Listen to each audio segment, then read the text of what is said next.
早安，阿伯，今日身體好嗎？我哋幫你檢查下家居安全。多謝你哋，真係安心咗。有需要隨時叫我哋。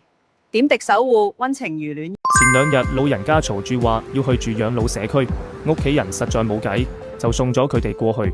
自從去咗之後，直接查無此人，連電話都唔接啦。冇辦法，我就諗住嚟探望下。唔講其他，面積唔大唔細，環境真係幾靚啊！一入門我就好訝異，呢度點解咁精緻啊？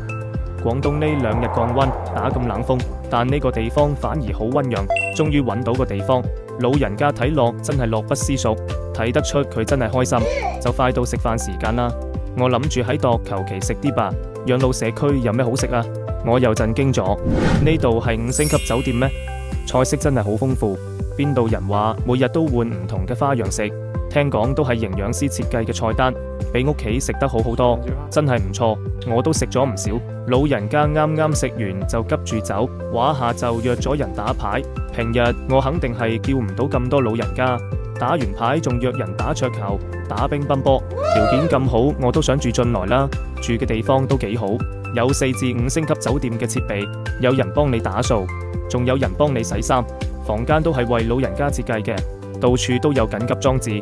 社區入面仲有醫務室，按寧幾分鐘就到，比我叫外賣快得多。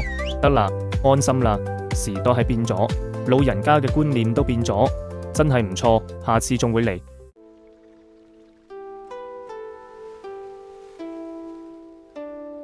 古之有孔明，有魚之有水也。